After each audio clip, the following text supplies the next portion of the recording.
Hello chers élèves, donc aujourd'hui nous allons parler des fractions et voir un certain nombre de choses en rapport avec les fractions, et vous allez vous rendre compte avec le temps que les fractions sont bien utiles dans les calculs et pour résoudre quelques problèmes. Alors vous avez ici, on pourrait dire un nombre en écriture fractionnaire. Alors c'est vrai qu'on a l'impression ici qu'on n'a pas un nombre, on a une fraction en quelque sorte. Mais il faudra que vous appreniez à voir que derrière cette écriture se cache un nombre, et on aura l'occasion d'en discuter un peu plus tard. Alors à cette écriture est associé trois mots que vous connaissez certainement: fraction, numérateur, dénominateur. Alors qu'est-ce que c'est que le numérateur? Le numérateur, c'est le nombre qui est en haut, c'est le A. Dénominateur, c'est le nombre qui est en bas, c'est le B. Et la fraction, on peut dire que c'est l'ensemble. Voilà pour ces trois mots de vocabulaire. Alors maintenant, l'ensemble, ce A sur B, on peut aussi le qualifier de quotient. Alors c'est quoi la définition mathématique de quotient? Alors attention, pas de panique, la définition est un petit peu compliquée, mais on va essayer d'expliquer pour que vous puissiez la comprendre. Alors qu'est-ce qu'on nous dit ici? On nous dit que le quotient de deux nombres A et B, il faut que B soit pas égal à 0, c'est le nombre qui, multiplié par B, donne A. Le quotient de deux nombres A et B, le quotient de A et B, c'est le nombre qui, multiplié par B, donne A. Autrement dit, c'est le nombre qui complète l'égalité B fois quelque chose égale à A. Et l'égalité, vous voyez, je l'ai écrite ici. Le quelque chose, en fait, c'est A sur B. C'est ça le quotient de A sur B. Alors c'est la définition rigoureuse, je dirais, mathématique.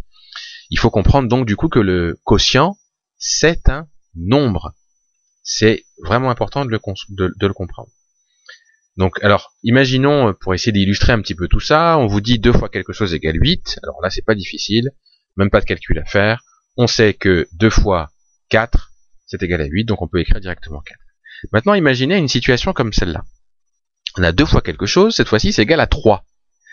Et là, vous allez me dire, mais attendez, là, c'est un petit peu plus compliqué. 2 fois combien pourrait être égal à 3? C'est pas évident.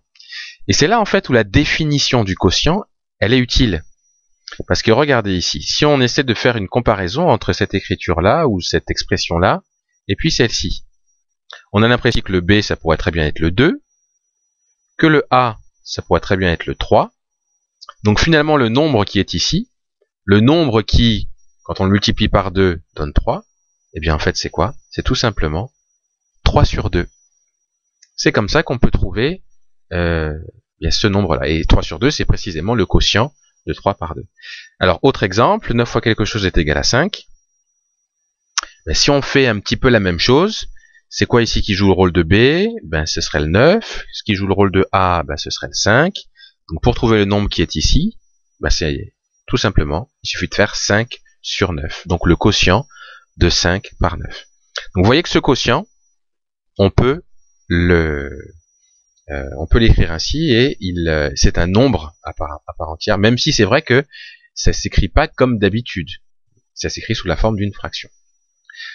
Alors, ce quotient, parfois, il peut avoir une écriture décimale. Alors, regardez. 4 sur 5. Si on voulait donner son écriture décimale, mais qu'est-ce qu'il faudrait faire? Il faudrait faire 4 divisé, c'est le trait de fraction qui veut dire diviser, par 5. Et quand on fait 4 divisé par 5 à la calculatrice, ça donne 0,8. Vous voyez que cette fraction est bien un nombre, parce que quand on fait le calcul, on obtient un nombre précis. Autre exemple, 5 sur 2, ben ça va être quel nombre ça? 5 sur 2, c'est 2,5.